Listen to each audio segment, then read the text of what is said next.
Why the Rich Are Getting Richer, adalah buku yang ditulis oleh Robert T. Kiyosaki, seorang penulis terkenal yang dikenal karena karyanya dalam bidang keuangan dan investasi.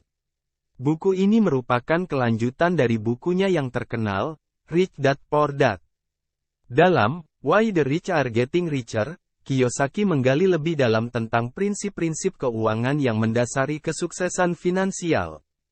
Buku ini mengajak pembaca untuk memahami perbedaan antara cara berpikir orang kaya dan orang miskin. Kiyosaki membahas konsep-konsep keuangan yang mungkin tidak diajarkan di sekolah dan mengajarkan cara melihat uang dari perspektif yang berbeda. Salah satu fokus utama buku ini adalah pentingnya pendidikan keuangan dan bagaimana kurikulum pendidikan saat ini seringkali tidak memadai dalam memberikan pemahaman yang memadai tentang bagaimana mengelola uang. Kiyosaki juga membahas perubahan dalam perekonomian global dan bagaimana hal ini dapat mempengaruhi keuangan pribadi.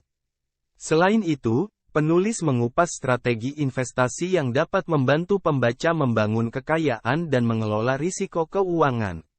Ia juga membagikan kisah sukses dan kegagalan pribadinya, memberikan wawasan yang berharga bagi pembaca yang ingin mengambil kendali atas keuangan mereka sendiri. Dengan gaya penulisan yang mudah dipahami dan jargon keuangan yang dijelaskan dengan sederhana, Why the Rich Are Getting Richer menjadi panduan praktis bagi mereka yang ingin meningkatkan literasi keuangan dan meraih kesuksesan finansial. Buku ini tidak hanya memberikan wawasan tentang bagaimana orang kaya tetap menjadi kaya, tetapi juga memberikan saran praktis tentang bagaimana pembaca dapat mengadopsi pola pikir dan strategi keuangan yang sama untuk meningkatkan kesejahteraan mereka sendiri. Sebelum tahun 1971, uang dolar AS didukung oleh emas, sehingga akan sangat sulit untuk mencetak uang. Setelah tahun 1971, dolar AS telah berhenti menjadi uang dan berubah menjadi mata uang fiat, yaitu uang yang tidak lagi bernilai karena tidak ditunjang oleh sesuatu yang bernilai kecuali oleh ketetapan pemerintah. Dan setelah uang dolar AS tidak didukung oleh emas lagi, mesin cetak mulai mencetak dan penabung menjadi pecundang. Akibat dari globalisasi, maka pekerjaan berpindah ke negara-negara berupa rendah. Karena orang kaya memiliki pabrik, mereka menjadi semakin kaya karena bisa memperkerjakan karyawan yang berupa rendah. Di tahun 1946 hingga 1964 dikenal sebagai era generasi baby boom.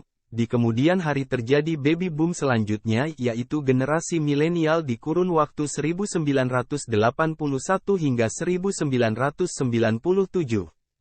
Inilah yang menjadi era baru dan dunia baru yaitu generasi milenial yang mengguncang dunia di mana kita bisa saksikan awal perubahan yang ditandai misalnya adanya Uber, Airbnb, dan Perang Dunia Maya.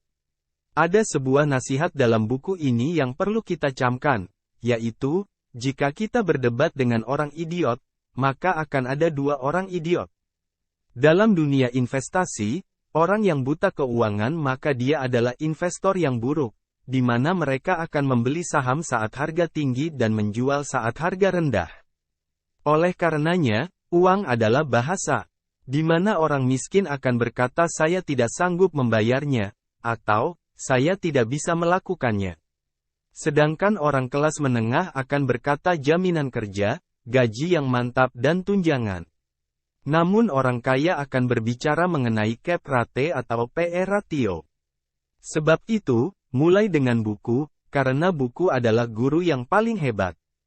Buku tidak mahal dan bisa menjelaskan secara terperinci.